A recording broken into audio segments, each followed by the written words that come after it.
Here's an older paper, HAT-6b. I know it's now HAT-P-6b. So this was the previous designation for the object, HAT-6b. I guess I could change that. I wrote this in May 6, 2015, so 2.5 years ago. I want to go over prograde versus retrograde motion for this paper, or for this talk. Zhou states, Z-H-O-U is the guy's name, the existence of HAT-6b presents a challenge to planet formation theories. Any comprehensive theory of planet formation must explain why gas giants are uncommon around small stars, but still allow for the occasional formation of these planets. And I have here written, this is my words now. It presents a challenge to the nebular disk theory. It falsifies it, actually. No gas giant should be that close to its host star. The gas giants are uncommon around small stars, to them what they call small stars, because they have smaller gravitational fields. It is harder for them to capture larger objects. The question is not still allowing for the occasional formation of these planets. The question should have been, why are we assuming they are related? Remember, the establishment, they have objects that orbit young hot stars as being related to the object they're orbiting. It makes about as much sense as saying everybody in a plane that's traveling to Paris all related to each other because they're going to Paris together. But that's what astronomers do. When they see objects orbiting a star, they force it to be related to the star it's orbiting, but they're not related at all. They're actually different ages, different stages to their evolution. And usually the rule of thumb is the less massive one is a lot older than the more massive one because it's lost its mass. It takes time to do that.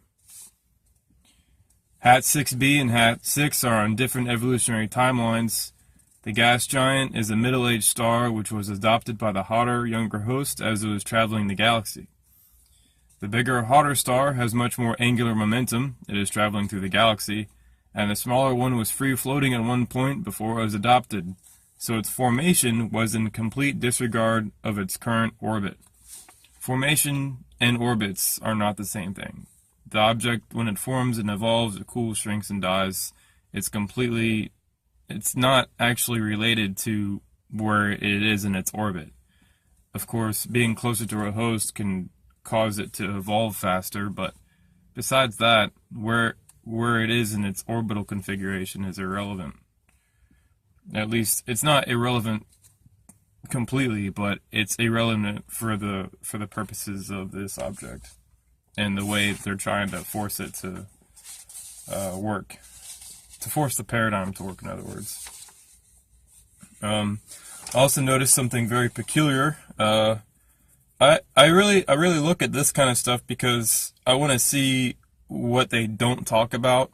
Because again, I phrased in another talk in the past, maybe like 2 years ago, or maybe I wrote it down to somebody in a forum. But what they don't say, what these astronomers don't say and get out there on large scales, like to the public, you have to look for that because there's some things that they don't want to talk about because they have absolutely no explanation for it.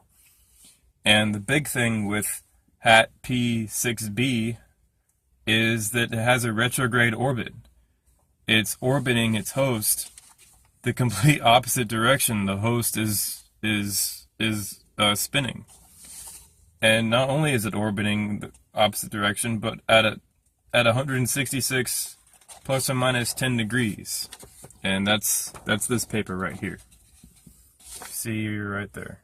That's what that little upside down Y is. Something really fascinating about astronomers too. They use all these symbols and symbology and stuff, and is that all that really necessary? Just use regular letters. I don't know. I guess it's just how they do things.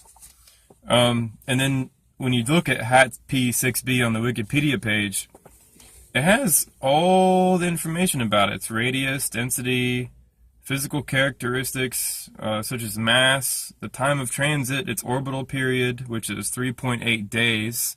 It orbits its host in 3.8 days. That's hauling ass. Its eccentricity is 0.044, so it's very circular. Its semi-major axis is 0.052 AU. But they don't have the important thing here. The important thing here is that it's orbiting in the retrograde orbit. And that's incredibly damaging to the paradigm, because in the paradigm they state that all the objects are supposed to be orbiting in the same direction. And now they have an object that's orbiting in a completely different direction as its host star is rotating. They just have no way of explaining that, and they just ignore it. There's the paper, and if anybody wants to edit this Wikipedia page, go ahead. It's been up here since, I think, 2010, and the most recent edit was on January 29th of this year, 2018. So they still have yet to add it. It's the elephant in the room, like that saying. But I guess it all has to do with what they pay attention to.